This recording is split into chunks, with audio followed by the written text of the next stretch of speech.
Dankie Here vir die voorreg om dit te mag bely. Dankie dat ons weet dat U ons die reg gegee het om kinders van God genoem te word, soos ons in ons wotum vanoggend gebid het. En hier in hierdie skrifgedeelte kom herinner U ons van U ligte las en U sagte juk. En Here, die las is nie lig omdat dit lig is nie, dis lig om die Heilige Gees ons help om die las te dra. En die juk is sag, dis nie sag omdat dit sag is nie.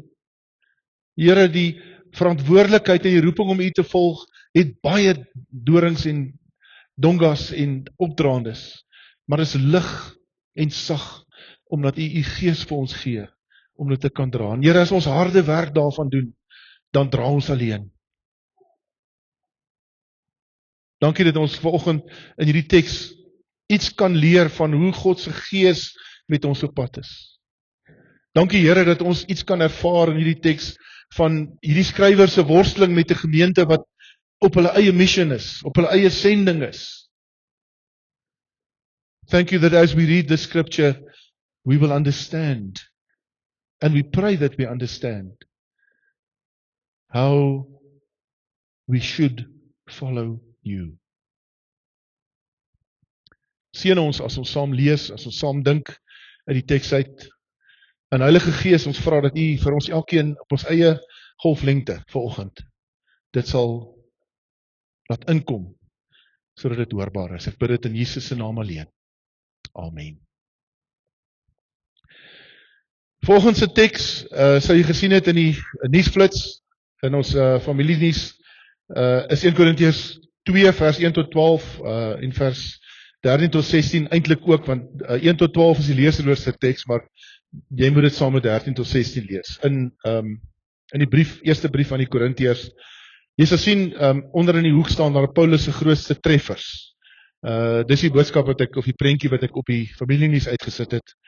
Maar intussen in die werk met die teks het hy bietjie vlerke en voete gekry. En die vraag vanoggend wat die teks vir ons vra is jy siende blind? Dis die vraag wat die teks vir my gevra het. Kyk jy vas teen iets, dink jy dat jy sien, maar sien jy eintlik nie? Die van ons wat 'n bril dra, meeste van ons dra 'n bril. Ek het op 'n stadium begin sukkel om te lees, en julle ken die roete. As jy normaalweg lees en dan lees jy naderhand al hoe verder, nee. As jy iets moet lees dan naderhand spot hulle en sê jou arm word te kort. Meneer, hoekom is jy hier by die oogarts? Nee, my arm is te kort. En dis interessant vir my gewees die proses waardeur ek gegaan het. En dis nou maar deel van my wêreld is omdat ek baie lees en baie skermwerk doen en te min in die veld tyd spandeer en vir die berge kyk, het my sien lees het kwai versleg stelselmatig. Maar ek het vasgebyt hoor. Ek het vasgebyt met die verkyk. En my selfoon se letters so 'n bietjie groter gemaak.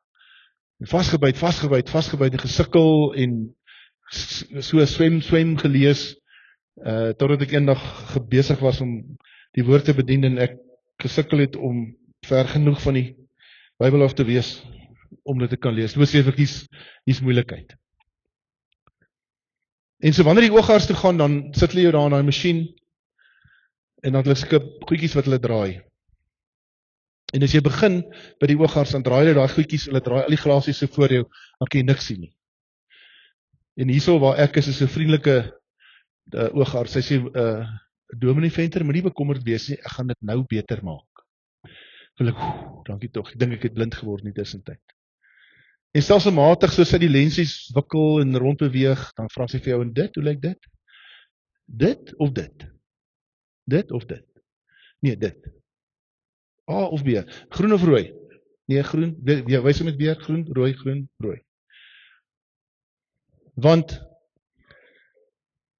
die probleem wat ek het, lê nie met die teks nie. Dit lê nie in die papier wat ek lees nie. Die probleem lê nie op die rekenaarskerm waar ek probeer lees nie. Die probleem lê hier. En as jou bril oud word, en jy begin agterkom, jy sukkel om te lees, soos ek vroeër verlede jaar moes doen, dan gaan jy weer so intoe, dan sê jy, jong, ek het 'n bril op, maar hy fokus nie meer lekker nie. Dis snaaks hoe 'n mens maklik 'n bril vervang, omdat dit 'n ding is wat jy kan vashou.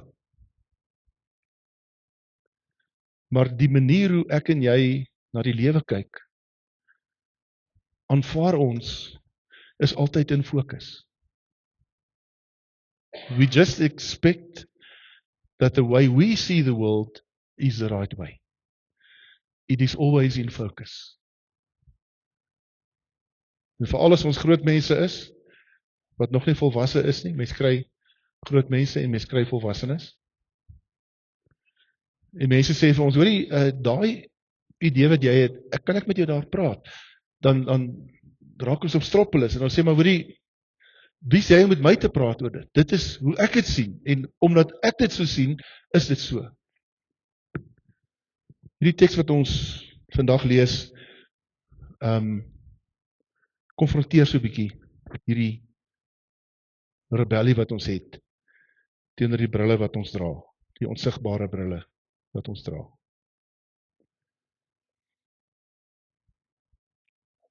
(1 Korintiërs 2, kom lees saam met my, ons gaan eers so wyle deur die teks werk. Wat my betref, broers, toe ek na julle toe gekom het, om die geheimnisvolle waarheid van God aan julle te verkondig. Elke woord moet geweeg word. Die geheimnisvolle waarheid van God is, dit wat julle nie sien nie, dit wat julle nie weet nie, dit wat julle uitvind, omdat ek die evangelie met julle deel. Dit wat julle nie verstaan nie en nie besef nie. Het ek nie met hoë woorde of groot geleerdheid gekom nie. Ek het my voorgeneem om met julle oor niks anders te praat nie as oor Jesus as die Christus en wel oor hom as die gekruisigde.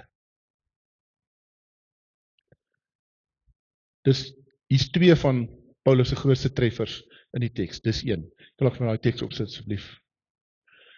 Ek het my voorgeneem, vers 2, om met julle oor niks anders te praat nie as oor Jesus Christus en wel oor hom as die gekruisigde. As jy vra wat is Paulus se teologie? Is dit 'n sentrale, dis 'n grootste treffer. Dis 'n ding wat keer op keer in sy prediking deurkom. Hoor wat sê hy? Bewus van my swakheid en met groot angs en huiwering het ek na julle toe gekom. Ek bring die boodskap nie met mag en met uit 'n posisie van gesag nie.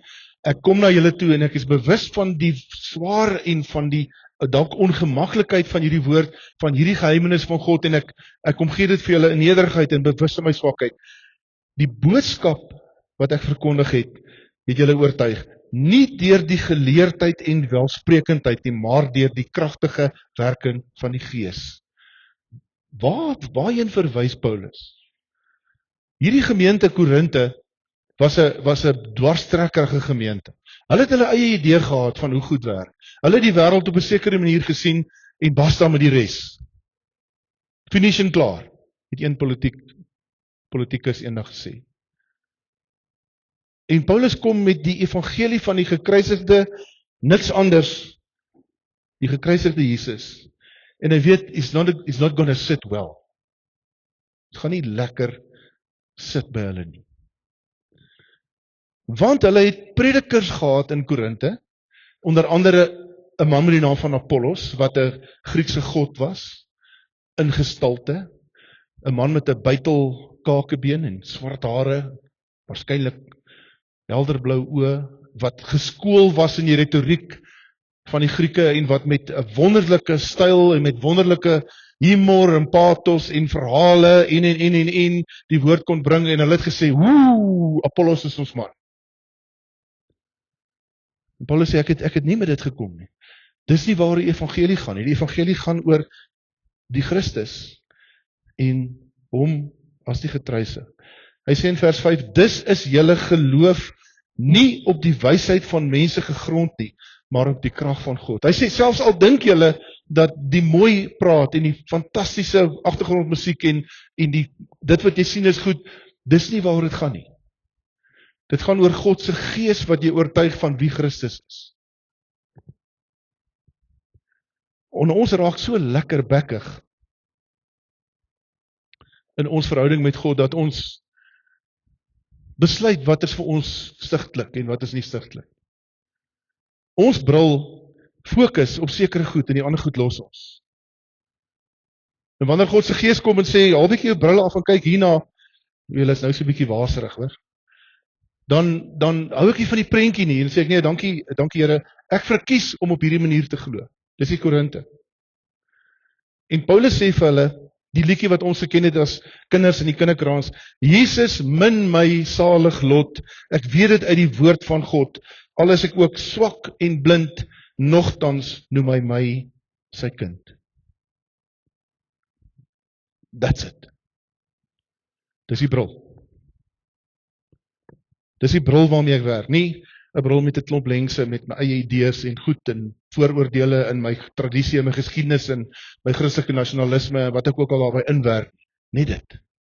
Dis die bril, sê Paulus. Dan sê hy in vers 6, tog is wat ons verkondig wysheid, maar net vir die wat daarvoor ryp is, en dan 'n wysheid wat nie van hierdie wêreld is, of van die heersers van hierdie wêreld nie. Hulle is buitendien aan die ondergaan. Wat ons verkondig is die wysheid van God, deereens die verborgde waarheid wat bedek was en wat God van ewigheid af vir ons voorbestem het en tot ons ewige heerlikheid. Nie een van die heersers van hierdie wêreld het hierdie wysheid geken nie. As hulle dit geken het, sou hulle nie die Here van die heerlikheid gekruisig het. Maar soos daar geskrywe staan, let mooi op, haal vir Jesaja aan, wat die oog nie gesien het en die oor nie gehoor het nie, en wat in die hart van 'n mens nie opgekom het nie, dit het God gereed gemaak vir die wat hom lief het. Dit wat die oog nie gesien het nie. Here nee, dankie, ek het 'n goeie idee waaroor dit gaan. My liewe vriend, hier is vir jou die bril van Jesus. Sit hom op en kyk na my wêreld deur dit. Here, baie dankie, ek sien baie goed met die bril. Inteendeel, ek hou van wat ek sien. Paulus sê die evangelie van Jesus die gekruisigde is 'n geheimenis, 'n verborge iets wat nie gesien kan word. Aan ons dan het God dit deur die Gees bekend gemaak. Want die Gees deursoek alle dinge, ook die diepste geheimenisse van God. Watter mens ken die verborgde dinge van 'n mens behalwe die Gees van die mens wat in hom is? So hy is besig om bietjie te speel met die woord Gees. Watter Gees ken my verborgde geheime, my diepste binneste, as my eie Gees? Hier waar ek is, weet ek goed van myself wat jy nie weet nie. En jy weet goed van jouself wat ek nie weet nie. So ook ken niemand die verborgde dinge van God nie, behalwe die Gees van God. Die Gees wat ons ontvang het, is nie die Gees van die wêreld nie, maar die Gees wat van God kom, en daardeur weet ons wat God vir ons uit genade geskenk het. So dis 'n baie praktiese ding wat Paulus sê. Hy sê, wanneer jy Jesus Christus ontvang, wanneer jy die evangelie, die gekruisigde Christus ontvang, wanneer jy hom aanneem en hom volg en jou lewe aan hom toewy, ontvang jy die Heilige Gees. En die Heilige Gees is God se Gees wat aan jou die verborgde verstaan en insig van dit wat in die werklikheid is gee, omdat God se Gees in jou woon. My enetjie aanpeer asseblief. Die mens wat nie die Gees van God het nie, aanvaar nie die dinge van die Gees van God nie. Vir hom is dit onsin. Hy kan dit ook nie verstaan nie, omdat dit geestelik beoordeel moet word. Wanneer ek nie die Gees van God het nie, wanneer ek nie die Jesus bril op het nie, wanneer Christus nie die be-all en end-all in my lewe is nie, verstaan ek nie, maak dit nie vir my sin nie, is dit vir my moeilik. Dis nie moeilik om vir my vrou lief te wees nie. Want God het die agape liefde wat hy vir ons gee, die liefde wat uit die hemel uitkom, vir my gegee vir haar. Dit maak nie saak hoe ek baie keer gefrustreerd is met goed wat ek dink sy doen, wat ek eintlik die verkeerde idee het. Uiteindelik kom ek terug tot by die punt, maar ek is lief vir hierdie mens, en ek moet hier wat hier is uitsorteer. Die God gegewe bril van Christus, sy agape liefde, definieer my verhouding. En wat Paulus hier vir die Korinte sê is, julle het julle idee, julle het julle brille wat julle dra, maar hier is Jesus die gekruisigde se bril, wat vir jou die verborgde geheimenis van God openbaar. Dit wat jy dink jy weet, is nie wat jy behoort te weet nie. Ek het 'n spreekwoord wat sê, party mense weet net genoeg om te min te weet. Partykeer is mense se bietjie kennis oor 'n ding, maak hulle dat hulle dink hulle weet alles daaroor. En dis wat Paulus hier vir die Korinte sê.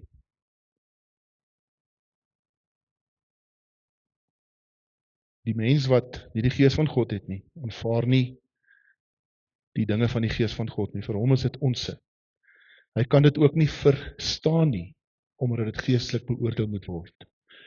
Die mens wat die gees van God het, kan die waarde van alle dinge oordeel. Die waarde van alle dinge. Romeine 12 vers 2, Paulus se hoogtepunte. Gee julle self aan God as heilige offers. Laat God toe om julle denke te vernuwe, sodat julle kan onderskei waarop dit werklik aankom, wat vir hom goed en heemlik en aanvaarbaar en volmaak is. Die gees van Christus wat in ons woon, gee ons die vermoë om insig te hê in alle dinge. Beteken nie ons het kennis van alles nie. As ek in die gees van die Here kan ek nie inskryf by 'n hospitaal en sê ek wil graag begin opereer nie. Dit gaan 'n ramp wees as ek dit doen. Gaan oor dat ek insig en verstaan en wysheid en onderskeiding het in alles.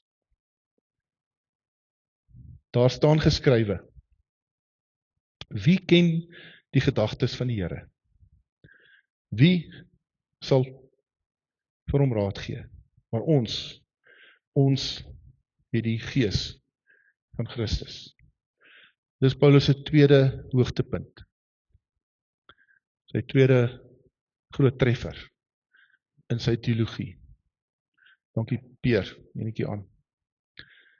Ek het dit in 2 ander vertalings vir jou ook gegee. Ek sou weer besig met my eie Bybelvertaling, sal julle sê. Want daar's meer in die teks as net die ooglopende Afrikaanse vertaling. En ek dink vir hierdie gesprek van ons vandag is dit belangrik om dit raak te sien. Ons het die gees van Christus, vertaal die 1983 vertaling dit. Dis die een wat ek gelees het. Die boodskapvertaling vertaal, wie weet wat binne in die Here omgaan, sodat hy vir hom kan sê wat om te doen. Ons wat sy gees het, ken Jesus deur en deur. Hy maak al 'n beter leidraad na wat direk in die teks staan. In die New International Version, die Engelse vertaling, sê, who has known the mind of the Lord, so as to instruct him, but we have the mind of Christ. Op die oog af klink dit, ons het die gees van God, ons het die insig, die begrip van Christus. Nou in hierdie teks, who has known the mind of the Lord, die woord wat daar gebruik word in Grieks is nous. Nous, so 'n woord wat beteken die intellektuele fakulteit van 'n mens se begrip, jou vermoë om te redeneer, om geestelike waarheid te onderskei, om God se dinge raak te sien, om met goeie oordeel en met goeie gemak te kan oordeel en kalm en onpartydig te wees. So dis 'n intellektuele kapasiteit. We have the mind of Christ. Wie weet wat binne in die Here aangaan? So 'n bietjie Afrikaanser vertaling, maar hy sê min of meer dieselfde. En dan sê die laaste reeltjie presies dieselfde woord. Nous. We have the mind of Christ. Wie ken God se nous? Ons het Christus se nous. Ons het die insig, die verstaan, die begrip, die intellektuele vermoë om te oordeel en te onderskei, wysheid, 'n manier van dink van Christus deur die Gees. Wat sê Jakobus 1? Wanneer julle wysheid kort kom, vra dit van God en hy sal dit vir julle gee. En hoeveel keer, vriende, in ons lewe pak ons die lewe aan met ons eie bril. En ons sê vir onsself, wel, dit is my ondervinding. Dit is my ondervinding dat dit so werk. Ek het dit nog altyd so gedoen. My pa het my so geleer. Ek het in die laerskool met my juffrou, by die voortrekkers het ons geleer. Die Bybel sê, mense sê, die Bybel sê, dan sê die Bybel dit nie. Elkeen, die Here help die wat hulle self help. Bybel sê, staan in die Bybel nie. Moses 12 vers 13 dalk, maar nie in ons Bybel.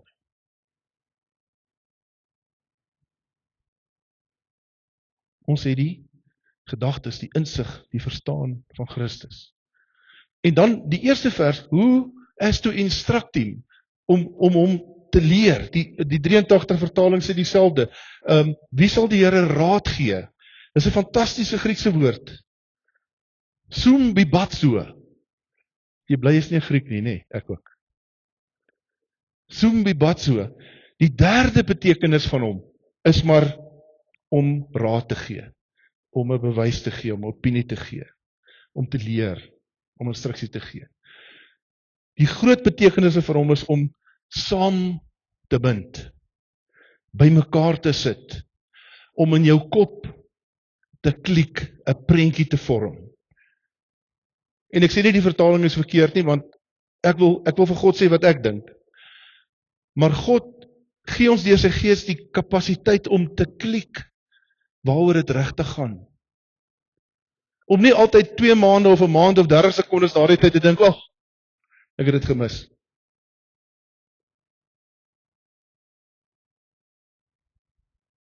Who has known the mind of the Lord, so as to perceive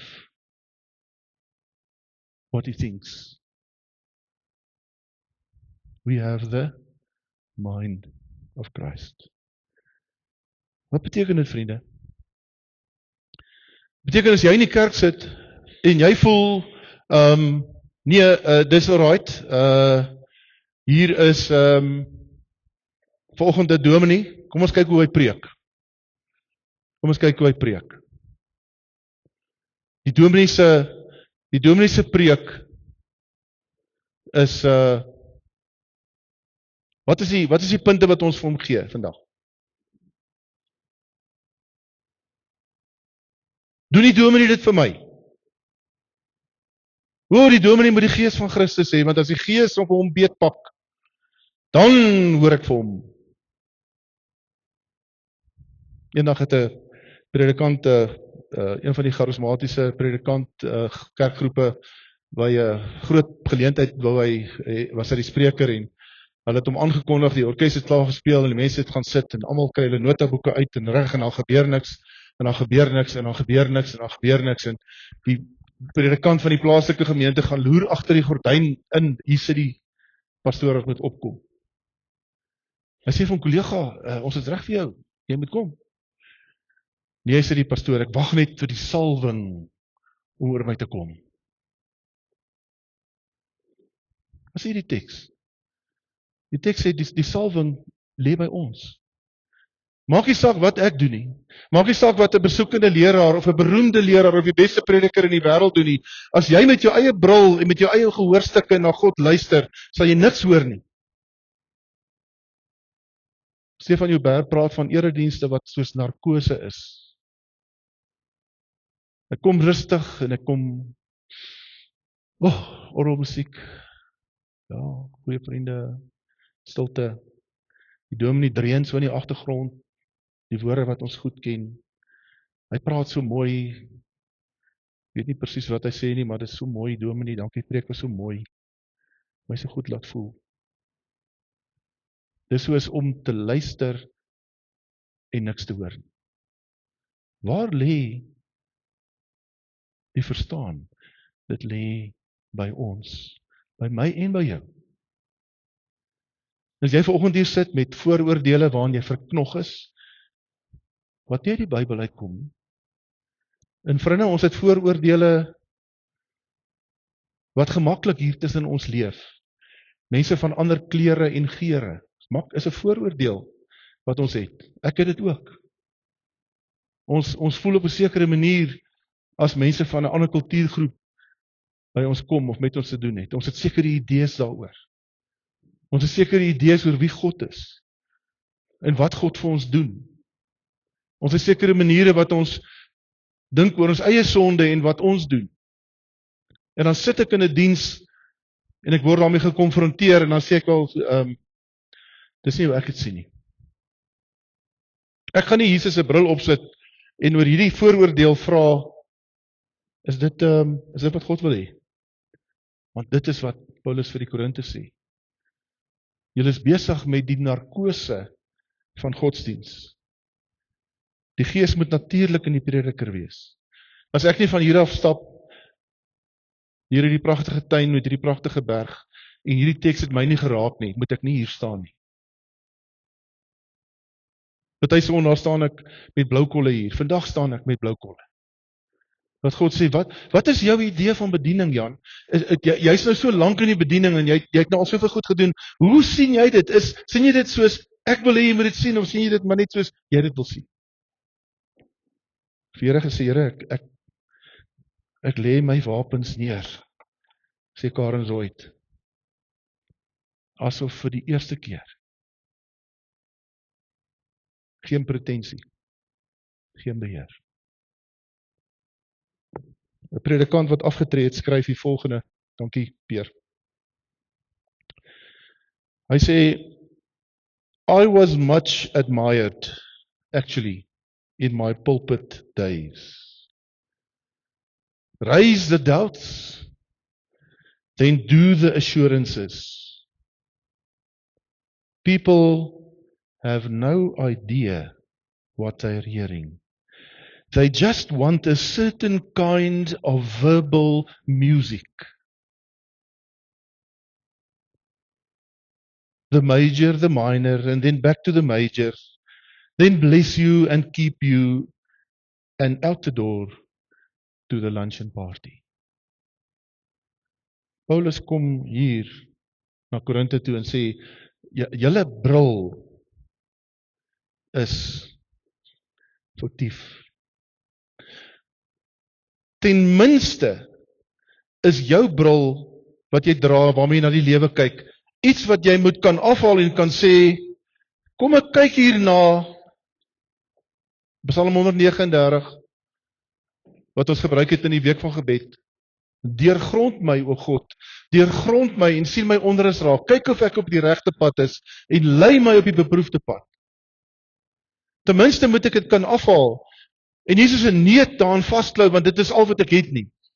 En verstaan, wanneer ek my lewe aan die Here Jesus oorgee, is daar baie meer as net die goed wat ek vir myself uitgemaak het. En die goedjies wat ander mense vir my aangepas het, wat ek glo asof dit myne is.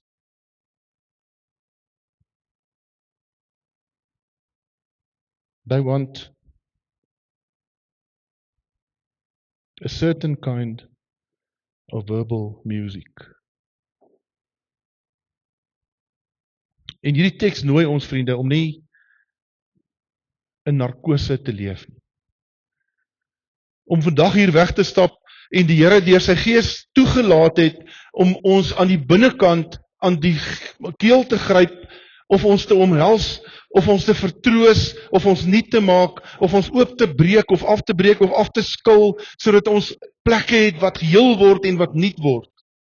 As ek weggaan van 'n erediens af, en ek het nie 'n naakte ervaring van God, wat my nuut laat sien het in die lewe nie, het ek waarskynlik so geluister na die agtergrondmusiek.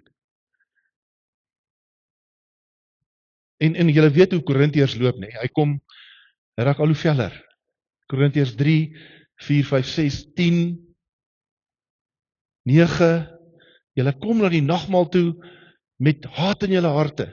Julle eet die beste kos by die huis, want julle diskrimineer teen die mense wat by die kerk is. Daar's arme mense daar, daar's mense wat hande arbeid doen, daar's oud slawe en daar's soldate wat nie blyplek het nie, maar julle kom nie met julle kos na die gemeente ete toe nie, julle bly daarmee by die huis, en hier kom julle met die oorskiet aan. Dit raak rower. En dan kom 1 Korintiërs 13. Seker die mooiste hoofstuk oor die liefde in die Bybel. Moenie 'n klinkende metaal en 'n galmende simbaal wees. Moenie net geluide maak nie. Moenie net met jou bril rondloop wat so vuil is en so beperk is en wie se fokus so uit is dat jy loop in jou kop stamp in die lewe en jy vir die Here die skuld gee omdat jy heeltyd jou kop stamp. Here, hoekom stamp ek op my kop? En God kom en sê deur Paulus vanoggend, hier is my gees, gee jou lewe aan my oor, dien my, volg my en ek sal vir jou 'n nuwe gees gee.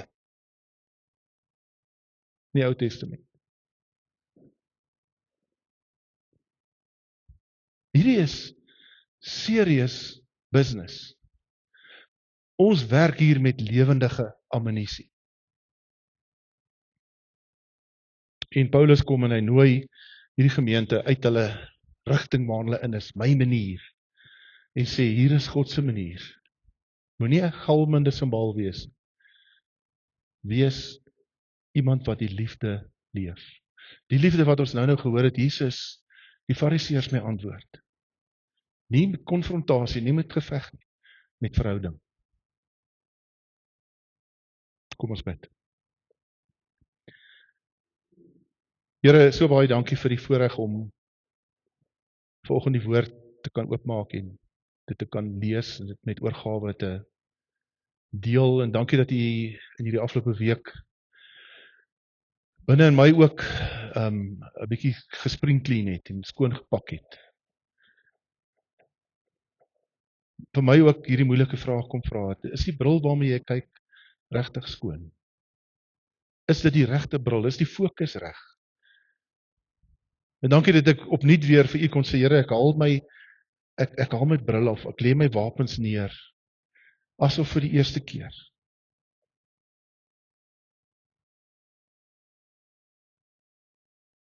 En U weet, Here, ons gryp so gou weer na ons vooroordeele. Die gedagtes spring so vinnig by ons op. En nie net dat dit by ons opspring nie, Here, ons handel daarop, ons fouteer, ons sondig, as ons ou bril nader trek. En ons gebed vanoggend is, dankie dat U met genade met ons op reis is, en wees asseblief genadig met ons op reis. Here, maar ons wil sag wees, leerbaar. Ons wil soos iemand in 'n stoel sit by 'n oogkundige, soos 'n lam ter slagting, afhanklik oorgegee aan die diagnose en aan die geleentheid om nuut en opnuut te sien. Ons bid dit in die naam van Jesus alleen. Amen.